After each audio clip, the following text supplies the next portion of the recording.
하나님 말씀 빌립보서 3장 10절과 11절 2절 보도록 하겠습니다. 빌립보서 3장 10절과 11절 2절입니다. 같이 읽겠습니다. 내가 그리스도와 그 부활의 권능과 그 고난의 참여함을 알고자 하여 그의 죽으심을 본받아 어떻게 해서든지 죽은 자 가운데서 부활에 이르려 하노니. 아멘.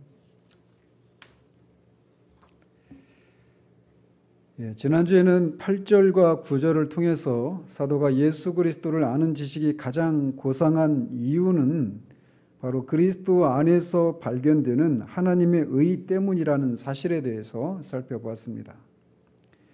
그는 그리스도의 완전한 순종과 대속의 죽음을 통해서 죄인이 하나님 앞에 의로운 자로 나타날 수 있다라고 하는 이 진리를 아는 지식을 발견하고 이것과 견줄 수 있는 것이 이 세상에 아무것도 없다라고 하는 것을 밝히고 있는 겁니다. 그런데 그는 이 지식이 그로 하여금 혁명적인 삶의 변화를 일으키고 그로 하여금 이 진리에 열광하게 하고 하나님을 찬양하는 그런 이유가 되는데, 이 지식은 시작에 불과했다라고 하는 것을 오늘 본문에서 밝히고 있습니다. 그리스도를 아는 지식이 가장 고상하다라고 하는 이 사도는 여전히 이 지식이 정말 말씀드린 것처럼 그렇게 그를 열광하게 하고 하나님을 찬양하게 하고 혁명적인 그런 삶의 변화를 불러일으키는 엄청난 그런 진리인 것이 사실이지만, 그리고 그 지식을 아는 것이 가장 고상하기 때문에 다른 어떤 것하고도 비교할 수 없고 그에게 유익하던 것도 배설물로 여겨질 정도의 그런 지식이고 그에게 유익하던 것들마저도 해로 여길 만한 그런 고상한 지식이라고 말을 하고 있는데, 그런 지식을 알고 있음에도 불구하고 그는 더 알고 싶은 것이 있다라고 말을 하고 있습니다. 그는 내가 알고자 하여라고 말하면서 세 가지 사실을 언급하고 있습니다.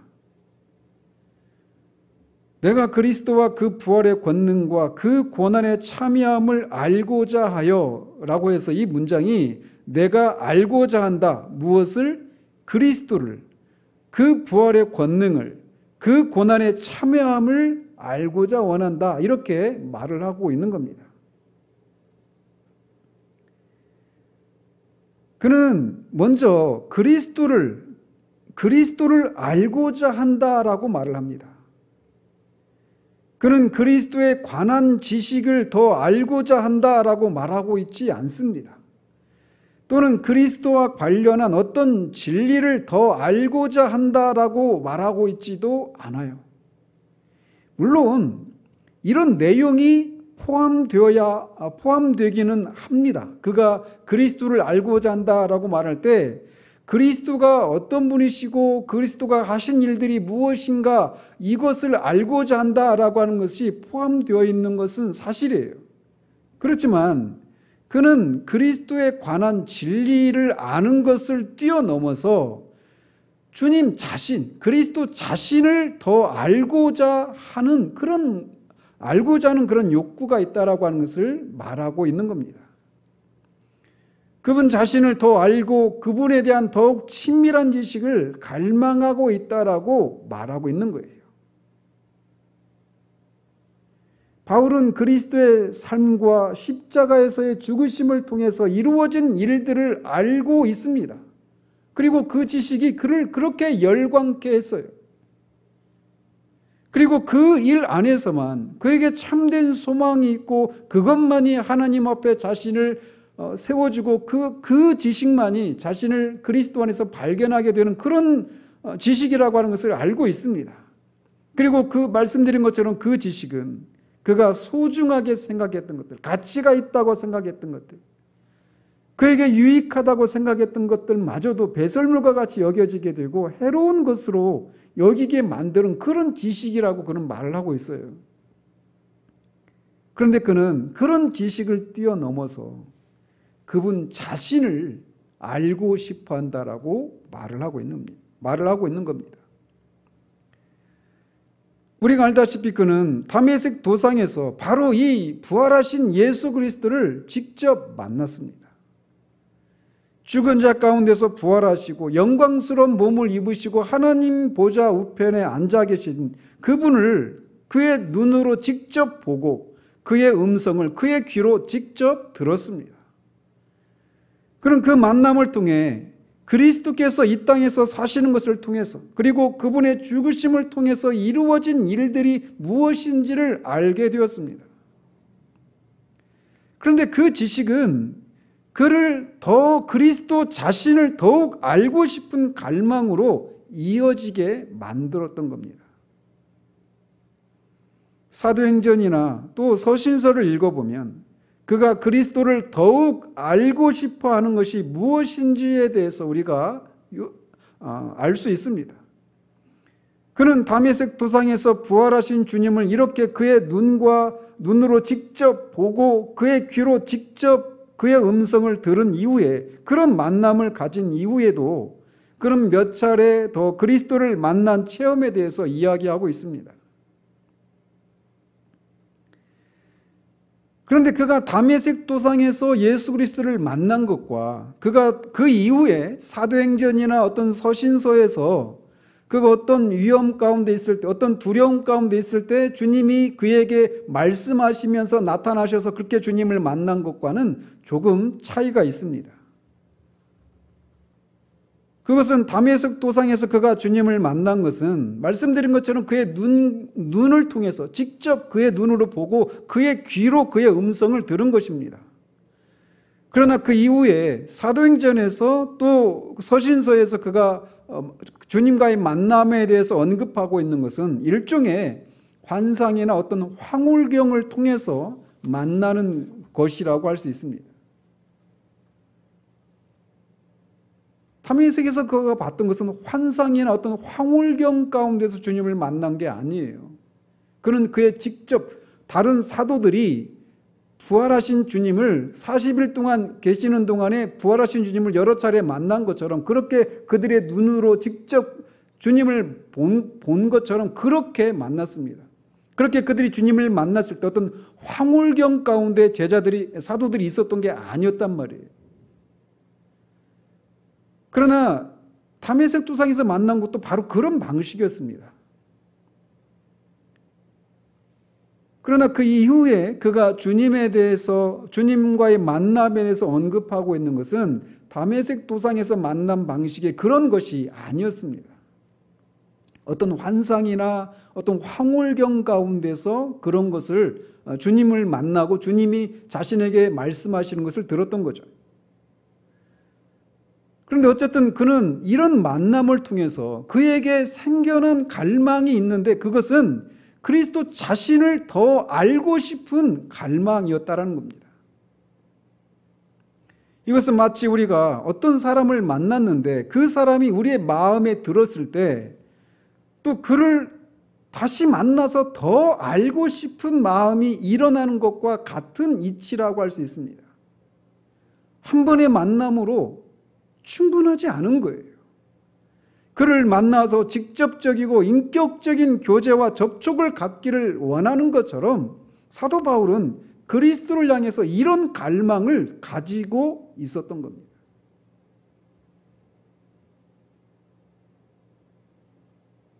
그는 다른 사람들이 경험하지 못한 주님과의 그런 만남을 이미 가졌던 사람이에요. 그럼에도 불구하고 그는 그리스도를 더 알고자 한다라고 하는 것은 그분을 직접적인 인격적인 그런 교제를 통해 그분을 알고 그분과 그런 친밀한 교제를 나누고 싶어하는 것을 의미하는 겁니다. 그런데 이것이 바울에게만 해당되어서는 안 된다라는 사실을 우리가 기억해야 합니다. 이렇게 그리스도를 직접적인 방식으로 제가 말하는 직접적인 방식이라고 하는 게 다메섹 도상에서 주님이 만난 그런 의미의 직접적인 방식을 말하는 게 아닙니다.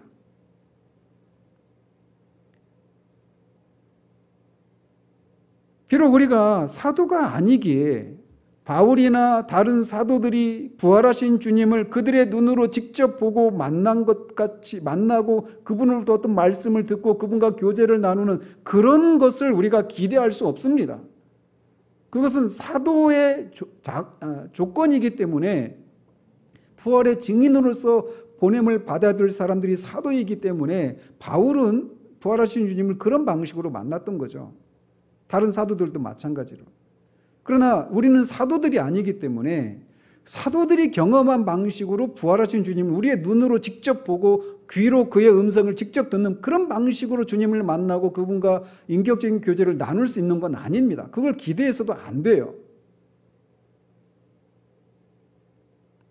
그럼에도 불구하고 우리는 부활하신 주님과의 인격적이고 살아있고 실제적인 친교와 교제를 가질 수 있다라는 사실을 우리가 기억해야 합니다.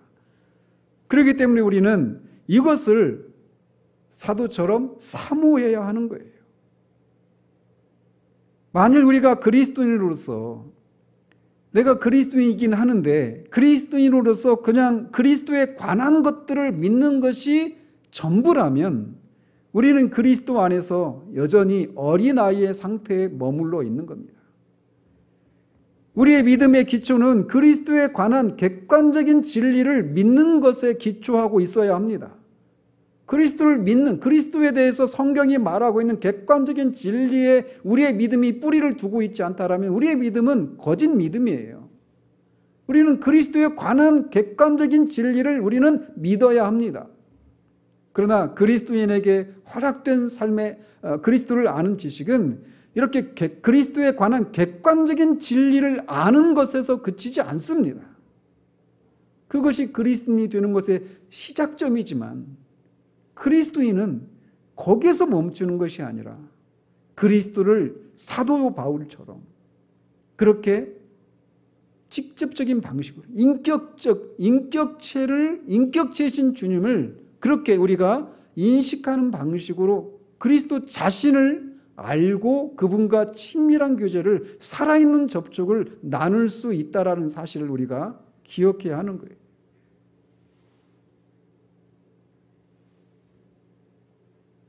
진정한 그리스도인은 그리스도와 살아있는 접촉과 친밀한 교제를 나눌 수 있습니다. 그렇다고 해서 이게 모든 그리스도는 환상이나 어떤 황홀경을 통해서 그리스도와 살아있는 접촉과 교제를 나누어야 한다라고 하는 것을 말하지도 않습니다. 물론 하나님의 사람들 중에 어떤 사람들은 환상이나 황홀경을 통해서 주님과 이런 교제를 나누는 사람들이 있습니다. 성경 안에서만 발견되는 것이 아니라 성경 이후에 하나님의 사람들 속에서 이런 일들이 얼마든지 있어요. 조심스럽긴 하죠. 어떤 잘못된 신비주의에 빠질 위험이 있기 때문에 조심스럽긴 하지만 여러분이 전기를 남길 만한 그런 삶을 살았던 하나님의 사람들 중에 어떤 분들의 그 이야기를 읽다 보면 그들이 환상이나 어떤 황홀경의 방식으로 이렇게 주님을 그리스도를 직접적이고 인격적인 방식으로 만나서 그분과 친교를 나누는 그런 경험이 있다라고 하는 것을 읽을 수 있습니다. 조심스럽긴 하지만 이게 가능한 얘기예요. 이렇게 환상이나 황홀경을 통해서 주님을 이렇게 직접적인 방식으로 인격적인 방식으로 만나고 그분과 친교를 나눌 수 있습니다. 그런데 꼭 그런 방식으로만 그리스도를 직접적이고 인격적인 방식으로 그분을 만나고 교제를 나눌 수 있는 건 아니에요. 그런 것이 가능하지만 말이죠. 우리가 비록 이렇게 환상이나 황홀경을 통해서 그리스도와 직접적이고 인격적인 교제를 나누는 것이 무엇인지 모른다 하더라도 우리는 그리스도의 임재를 느끼고 그분이 우리에게 말씀하시고 그분과 교제를 나누는 것이 무엇인지 알 수 있습니다. 우리는 믿음의 눈으로 그분을 보고 귀로 그분의 음성을 듣고 그분이 우리와 함께 하시는 것을 이론적으로만이 아니라 실제적인 방식으로 알 수 있는 것을 경험할 수 있습니다. 그래서 우리는 그분이 살아계시다라고 하는 것을 알고 그분의 임재와 우리를 향한 그분의 마음을 그분과의 교제를 통해 알 수 있어요. 바울이 그리스도를 알고자 한다라고 말할 때 그가 우리에게 말하고 있는 것은 바로 이런 방식으로 아는 것을 의미합니다. 그분에 관한 어떤 사실을 알고자 하는 것이 아니라 그분의 임재를 실제로 인식하기를 원하는 겁니다. 그리고 이런 것은 우리가 기도할 때나 또는 성경을 읽을 때나 또는 이런 사실에 대해서 묵상할 때나 혹은 예배하는 중에 우리가 혼자가 아니라 다른 누군가가 우리와 함께하고 있고 그가 우리에게 말하고 있다라고 하는 것을 깨닫게 되는 일이 가능합니다. 우리가 비록 우리의 육신의 귀로 듣는 것은 아니지만 그분이 우리에게 그렇게 우리와 함께 하신 그분이 우리에게 말씀하시는 그 메시지를 분명하게 듣고 인식할 수 있습니다. 그분은 우리에게 어떤 일에 대해서 격려하시거나 또 우리를 단련하시고 양육하시기 위해서 그렇게 기도나 또는 성경을 읽을 때나 그분과의 교제에 대한 것들을 묵상할 때나 또는 예배할 때 그렇게 우리 가운데 그분의 임재를 드러내시고 우리에게 말씀하시고 우리와 교제를 나누는 것이 가능하다라는 것입니다. 사실 우리의 기도가 성경 읽기가 힘든 이유는 바로 그런 것들을 통해서 주님의 임재를 느끼지 못하고 그분이 우리에게 말씀하신 것을 듣지 못하기 때문에 그렇게 힘든 거예요. 그냥 의무로만 우리에게 다가오는 것이죠. 바울이 강렬하게 알기를 원했던 첫 번째는 바로 그분 자신을 이런 방식으로 알고 그분과 교제를 나누고자 하는 것이었습니다. 저는 우리 모두가 그분에 대한 지식에서 또 그분이 하신 일들을 아는 지식에서 더 풍성해지고 더 견고해지고 분명해지기를 바랍니다. 그러나 그런 지식에 멈추지 않고 그분 자신을 알고 그분 자신과 직접적이고 인격적인 방식으로 알고 그분과 친밀한 교제를 나누는 것이 무엇인지를 알기를 바랍니다. 진리는 그 자체가 목적이 아니라 그 진리를 통해 진리 자체이신 그리스도와 하나님을 만나고 그분과 교제를 나누는 것에 목적이 있습니다.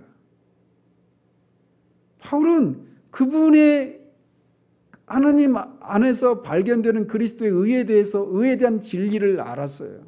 그리고 그 진리는, 그 지식은 그를 열광케 하고 혁명적인 삶의 변화를 가져오게 만들었습니다.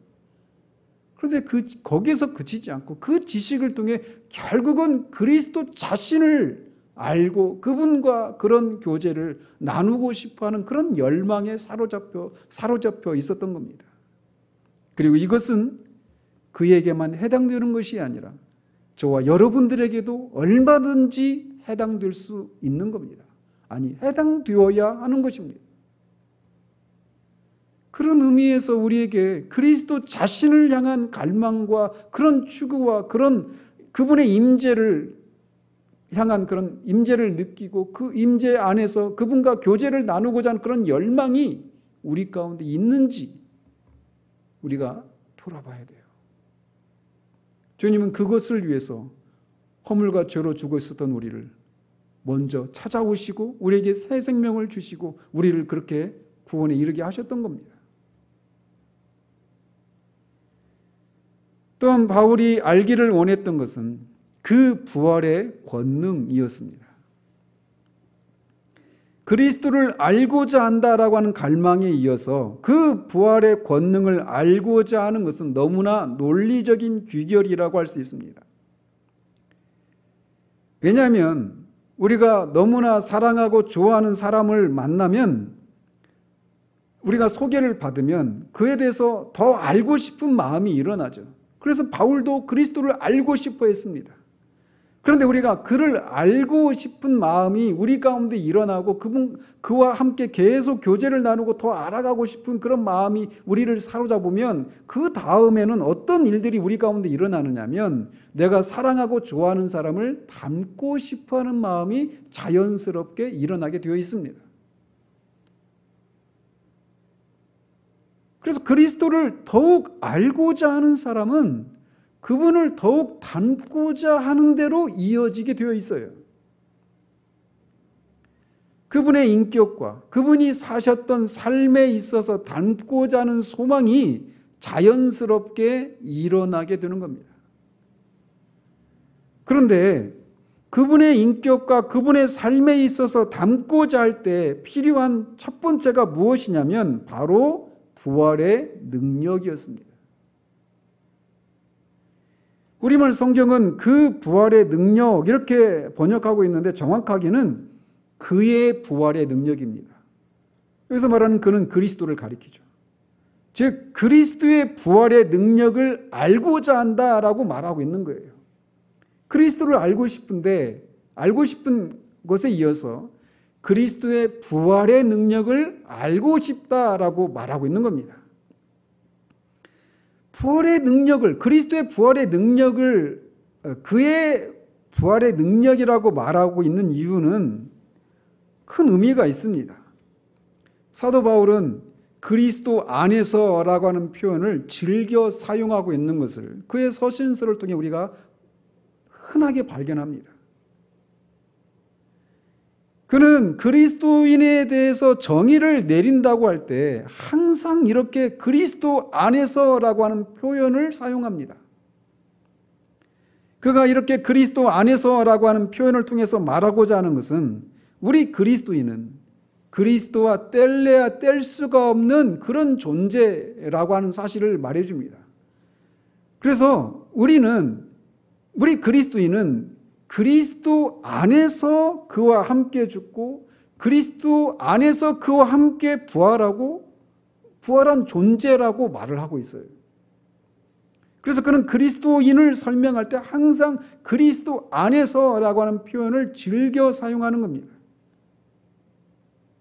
그러면서 이렇게 그리스도인은 그리스도 안에서 그와 함께 죽고 그리스도 안에서 그와 함께 살아난 사람이다 라고 하는 것을 통해 그가 우리에게 말해주고 있는 것은 그리스도에게 일어난 일들, 그리스도에게 속한 것들은 다 우리 그리스도인에게 일어난 일이요 우리 그리스도인에게도 해당되는 일이라고 하는 사실을 말해주고 있는 겁니다. 그래서 우리에게 주어지는 모든 것은 항상 그리스도 안에서 주어지는 거예요. 우리가 죄에 대해서 죽었는데 그것은 그리스도 안에서 우리가 죽은 것입니다. 우리가 또한 하나님에 대해서 살아났는데 그것은 또한 그리스도 안에서 우리가 살아나서 그런 결과가 우리에게 주어지게 된 거예요. 그래서 우리는 그가 죽을 때 함께 죽었고 그가 살아날 때 우리도 살아난 것입니다. 이것이 로마서 6장 전체에서 우리에게 말해주고 있는 진리예요.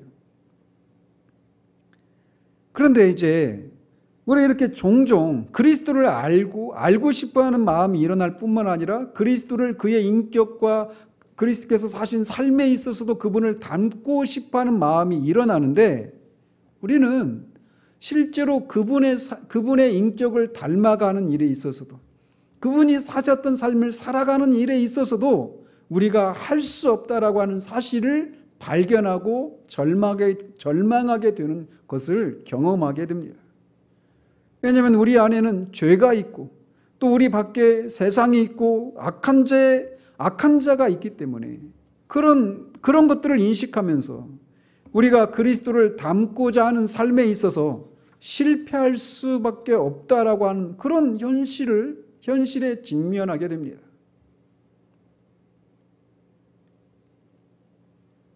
그러나 그런 우리에게 사도가 말해주고 있는 게 있는데 그게 뭐냐? 그의 부활의 능력입니다.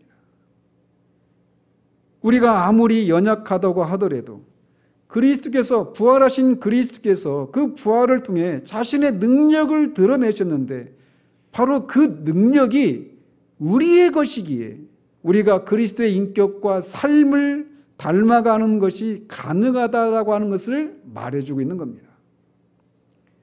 그 부활의 능력이 허물과 죄로 죽은 우리를 살렸고 또 살아났지만 여전히 연약하고 무능력한 우리를 그분의 인격과 삶에 있어서 닮아가는 삶을 살 수 있도록 해준다라고 하는 것을 그가 말하고 있는 거예요. 바울은 이 사실을 로마서 7장에서 잘 설명해 주고 있습니다.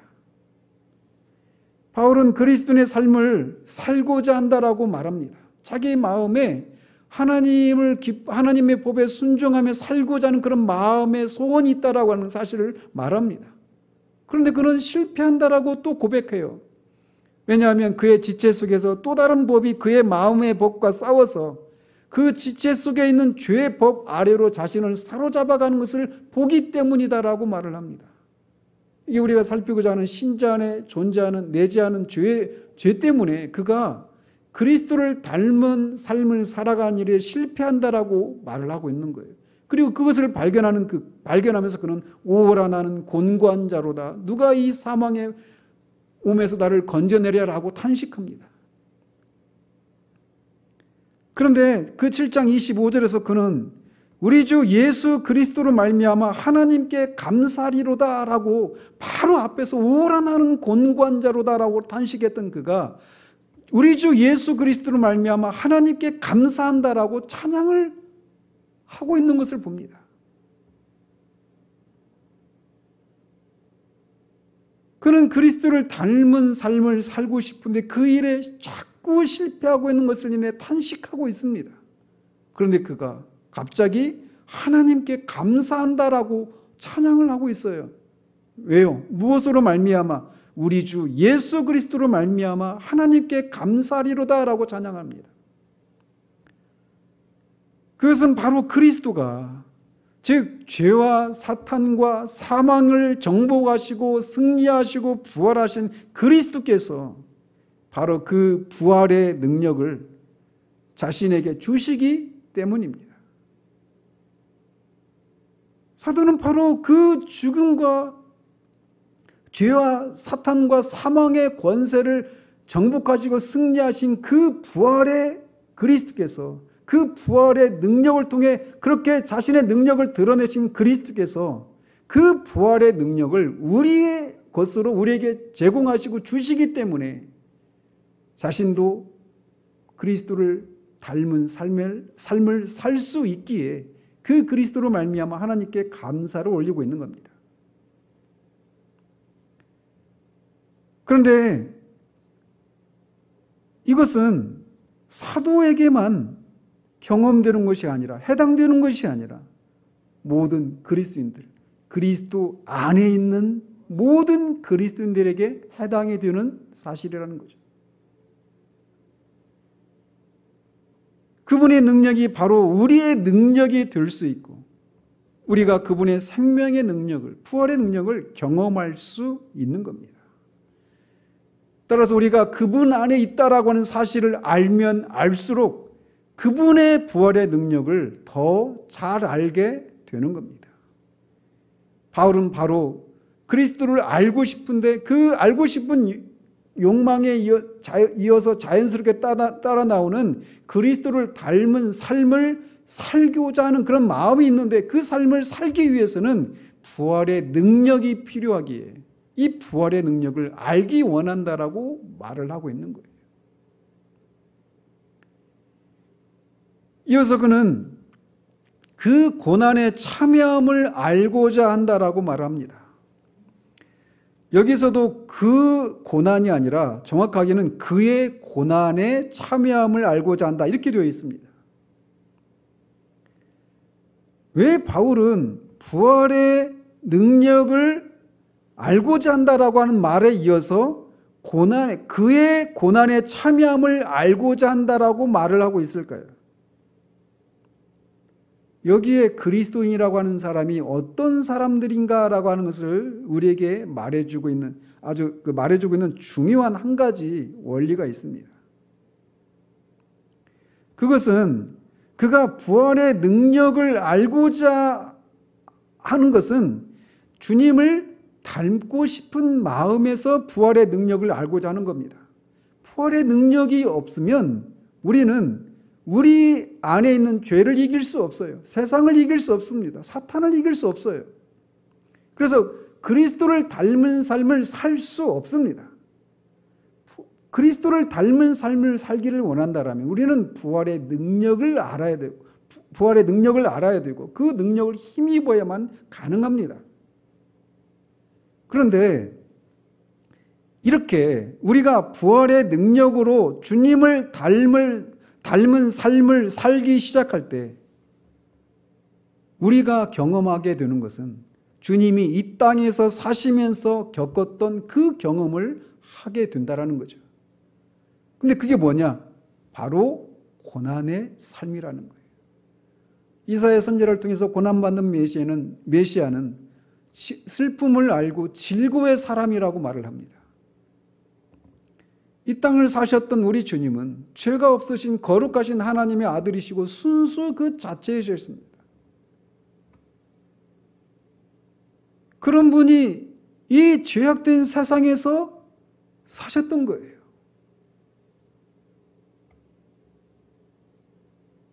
그러면서 이 악하고 비열하고 음란하고 신성모독적인 세상에 사시면서 그분은 늘 그런 원인이 되었던 죄로 인해서 그분의 마음이 상하고 슬픔에 사로잡히지 않을 수가 없었던 겁니다.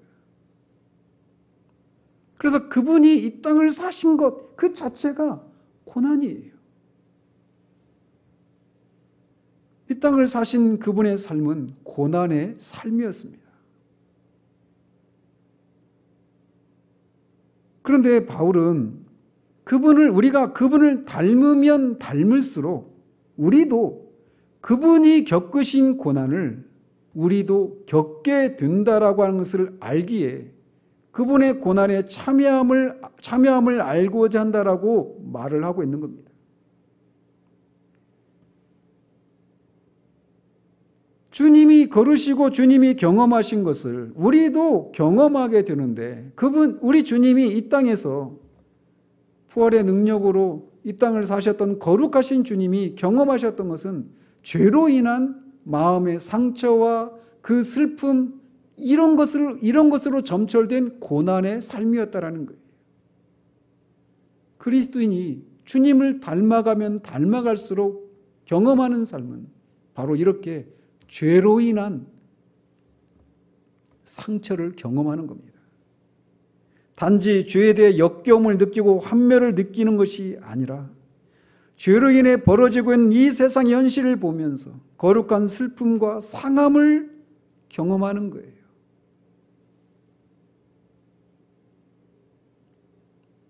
그분이 예루살렘으로 올라가시면서 그렇게 누가복음에서 말하고 있는 것처럼 그렇게 탄식하셨던 것처럼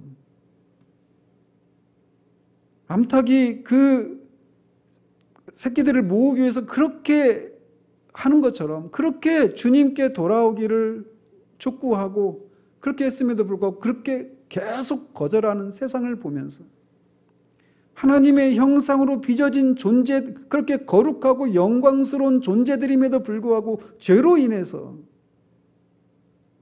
살아가고 있는 그 망가진 삶을 보면서 그 마음에 고통을 느끼고 슬픔을 느끼셨던 것처럼 우리가 부활의 능력을 힘입어서 주님을 닮은 삶을 살아가게 되면 우리가 첫 번째 경험하는 것이 바로 이런 것으로 인한 고난을 경험하는 거란 말이죠.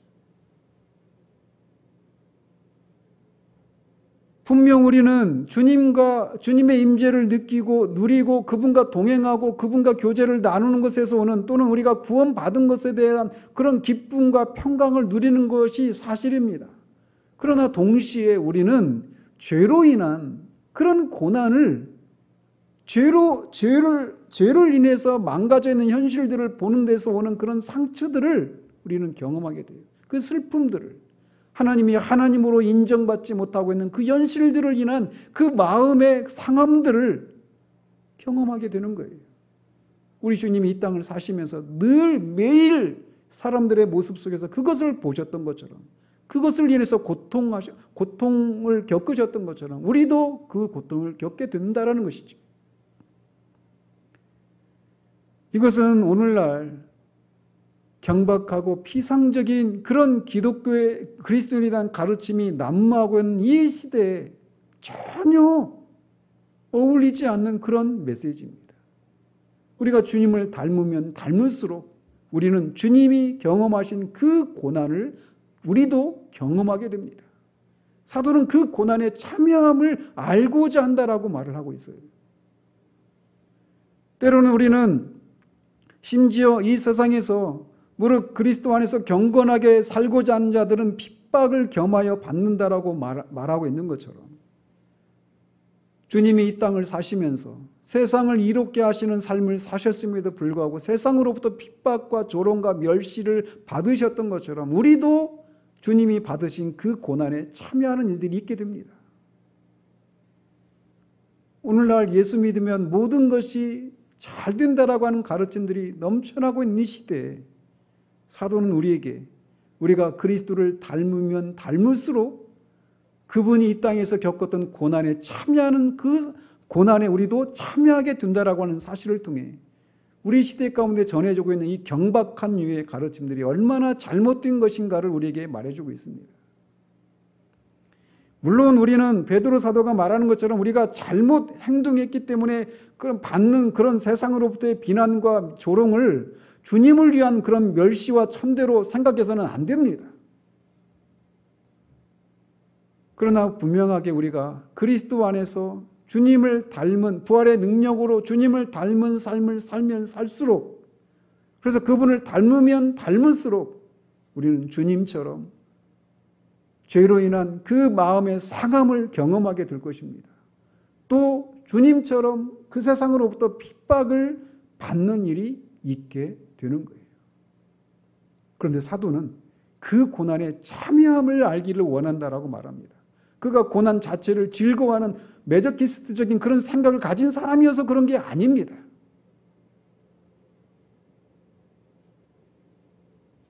그러면서 그는 그의 죽으심을 본받아라고 말합니다. 그가 그의 죽으심을 본받기를 원한다라고 말을 통해서 그가 말하고 있는 것은 주님이 하나님을 위해서 하나님께 순종하기 위해서 그분의 생명을 내어주었던 것처럼 우리도 하나님께 순종하기 위해서 필요한 경우에 자신의 생명도 내어놓기를 원한다라고 말을 하고 있는 겁니다.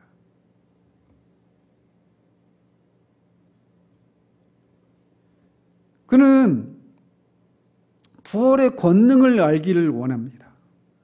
그리스도의 고난에 참여하기를 원합니다. 그러면서 그분의 죽으심을 본받고자 합니다.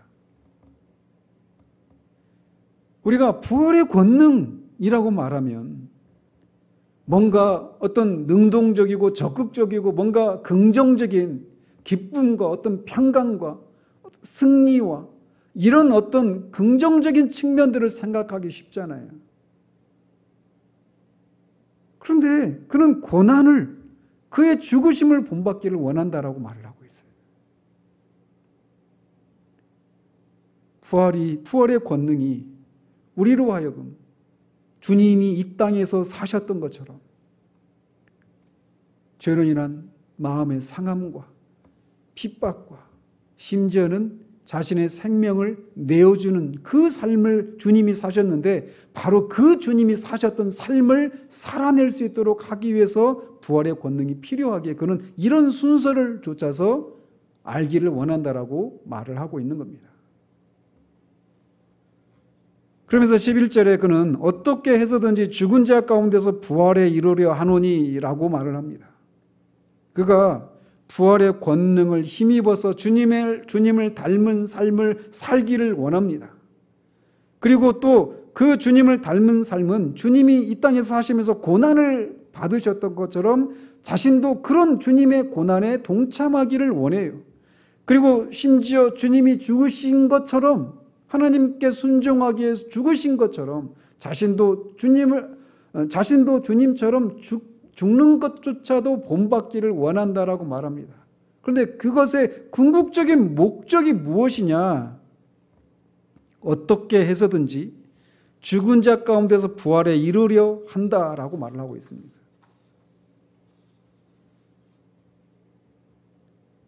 그래서 그는 그가 말하고 있는 게 뭐냐면 앞에서 우리가 8절과 9절에서 그는 칭의에 대해서 말을 했습니다. 그리고 이 10절을 통해서 그는 그리스도 안에서 하나님으로부터 의롭다함을 받은 그 칭의된 신자들이 살아가야 되는, 주님을 닮은 삶을 살아가는 것에 대해서 말을 합니다. 그게 뭡니까? 바로 성화죠. 그리고 11절에서는 뭘 말하고 있느냐? 죽은 자 가운데서 부활에 이르려 한다라고 말을 해서 영화에 대해서 말을 하고 있는 겁니다. 그래서 로마서 8장에서 하나님이 미리 아신 자들을, 정하신 자들을,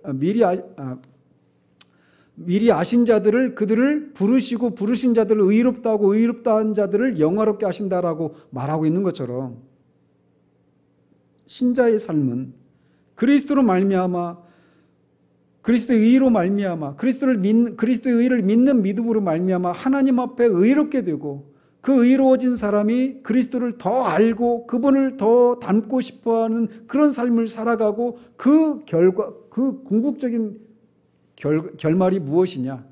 그리스도처럼 그렇게 영광스러운 존재로 변화되는 영화의 단계에 이르는 것이라고 하는 것을 말해주고 있는 겁니다.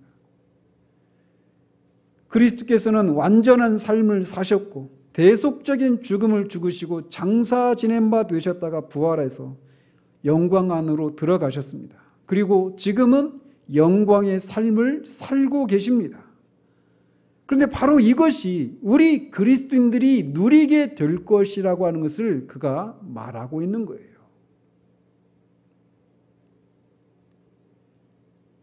그리스도인의, 우리가 에베소서 강의를 마치면서 에베소서에서 말하고 있는 그리스도인이 어떤 사람인가, 이 얘기를 우리가 2주에 걸쳐 살펴봤죠. 이번 주 한 번 하고는 마칠 텐데, 그리스도인이 어떤 사람인가를 사도는 다시금 여기에서 우리에게 말해주고 있는 겁니다.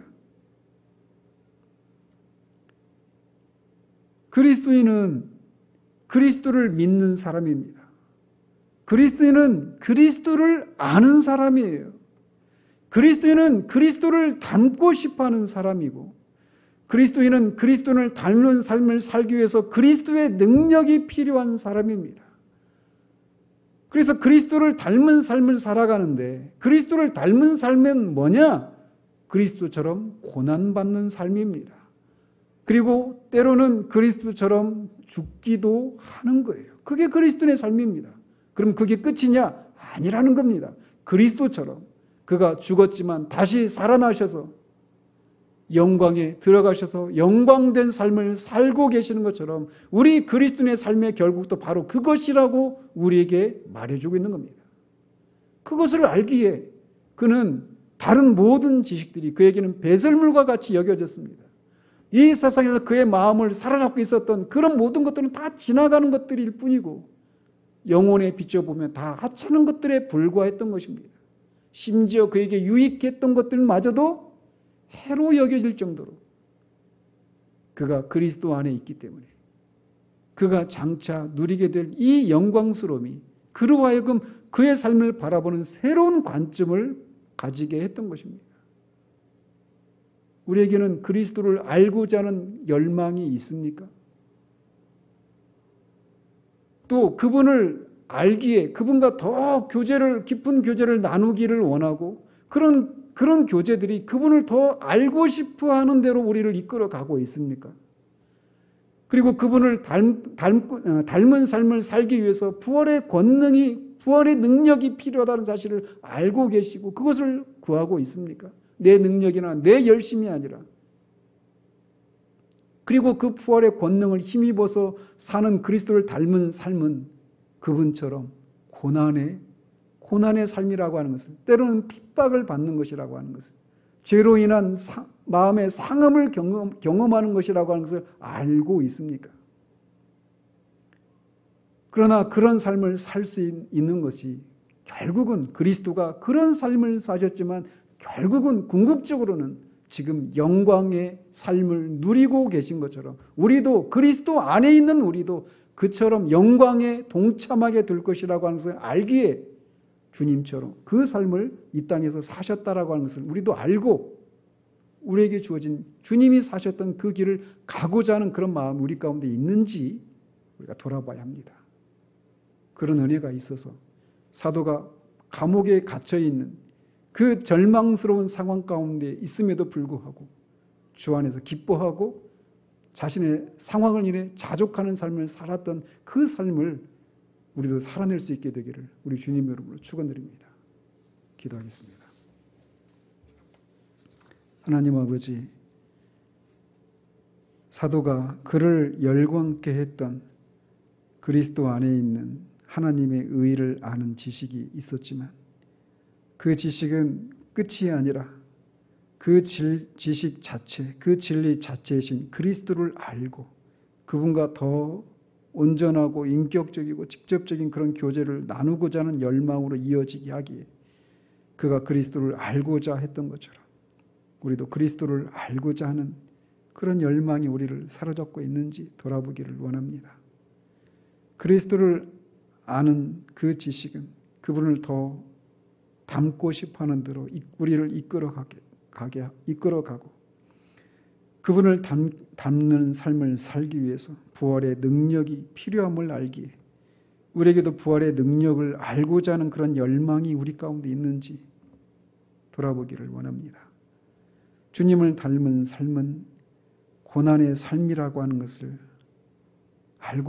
알고 있는지, 주님을 믿어서 이 땅에서의 삶을 우리의 발자를 고치고자 하는 그런 잘못된 가르침에 우리가 노출되어 있지는 않은지, 그것을 우리가 옳다고 인정하지 않지만 때로는 주님을 닮은 삶을 살아가기에 우리가 이 땅에서 겪는 고난의 삶을 살다가 우리가 지치고 또는 자기 연면에 빠져 있어서 주님을 닮은 삶이 그분의 고난에 동참하는 것이라고 하는 것을 실천적인 의미에서 우리가 인정하지 않는 그런 삶을 살고 있지는 않은지 돌아보기를 원합니다.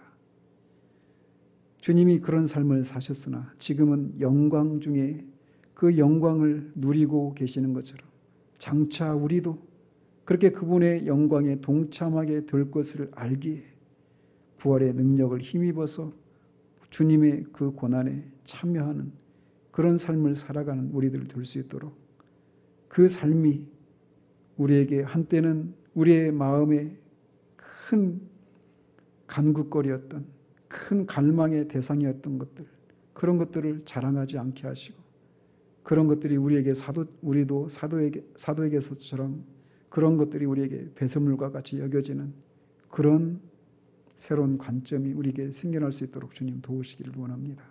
예수 그리스도 이름으로 기도합니다. 아멘.